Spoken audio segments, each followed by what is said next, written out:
it's Black Witch S. Thanks for joining me. This is day 13 to 19 of the Spiritual Warfare program.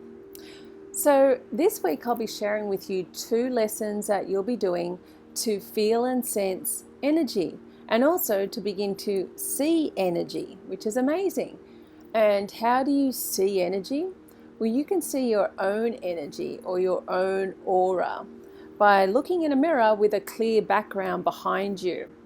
You'll be softening your gaze and till your eyes are glazy, and using your peripheral vision, and what you'll start to see is a lovely little outline around your body, a glow around your body. And as soon as you focus in on that too hard, you'll notice that it dissipates and you'll have to do it again. So it's a really fun exercise. The second exercise, the one that's also in the book, is about sensing the energy. So you learn how to sense your own energy, where your aura field begins and ends, if there's any gaps in your aura field. And also you'll be trying this hopefully on a friend or a family member, somebody that can sit there and just allow you to sense their energy. As a tip for this, when you're testing someone else's energy field, get them to think the happiest thought that they've ever had, their happiest experience in life, because your energy field increases when you think happy thoughts or you get extremely emotional. And down the track you can do different exercises and experiment with this. For example, getting someone to think about something really, really terrible, like the worst possible thing in the world. You might want to think of one of the ISIS bombings or some horrible world tragedy, and get them to focus on that and really feel that. And what will happen, their energy changes, and you'll be able to sense that or even see it, depending on how you pick up energy the best, which is the purpose of this week. For those of you who don't believe in energy or seeing the auras, let me share with you that this is not new. Pictures have shown that throughout history, a lot of saints and very notable people have these auras or energy fields about them. That's because they are visible. And in recent years, science has given us new technology so we can actually photograph the aura and the energy field. Now, just before we get into the exercise, I don't want to turn a lot of you off by not sharing with you an easy way to distinguish between your foveal and your peripheral vision. The foveal vision is the central vision where our visual focus lies, and it's a small area comprising of about 2 degrees of our visual field. The peripheral vision is everything we see outside of our foveal vision.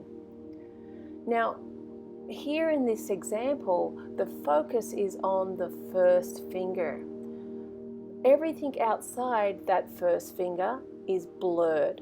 So this is what I want you to do. I want you to focus on a point and let everything else blur away into the background. Now, to see your aura, I want you to sit in front of a mirror, but behind you, the background wall needs to be a light color or white. This won't be as important when you get really proficient at looking at your aura, but for now, when you're beginning, you do need to have a blank canvas behind you. Just focus on softening your glaze. Perhaps look at a point in between your eyes and just let everything else soften and fade away. Don't think about this too much. As you're softening your glaze, you'll start to see a little glow or white shimmer, if you like, around the side of your face or your head. If you go to stare at it for too long, it will disappear. You'll be able to soften your glaze again and it'll come back. If you can do this, that's all you need to do for right now. Just softening your glaze, seeing your little aura on the outline of your face, and then trying to keep that for as long as possible.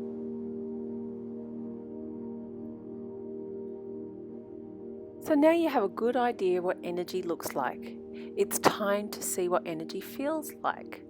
So now get yourself into state, activate your hands, and then what you're going to do is probably put your hand just a few inches away from your body, moving it forward and backward, and you're just going to be much slower than what I'm doing, and you'll be sensing energy, right? And as you start to feel the energy around your body, you'll notice that you'll feel like you can push down in some places, and other places are going to be a little bit further out.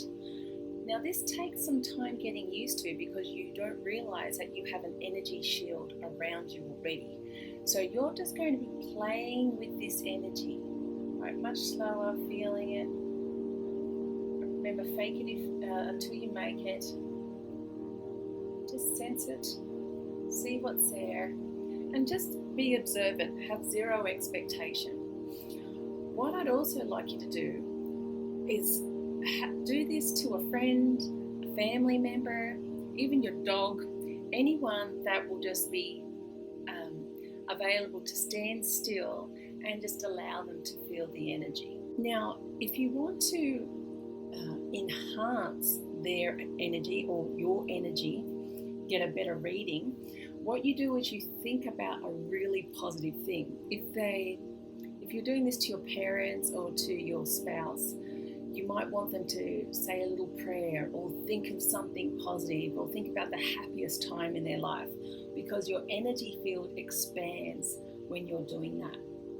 Think about the happiest moment in their life and get them just to sit there and visualize that and think about that while you feel their energy field. You'll get a much stronger reading. So that's all I want you to practice for the next 7 days.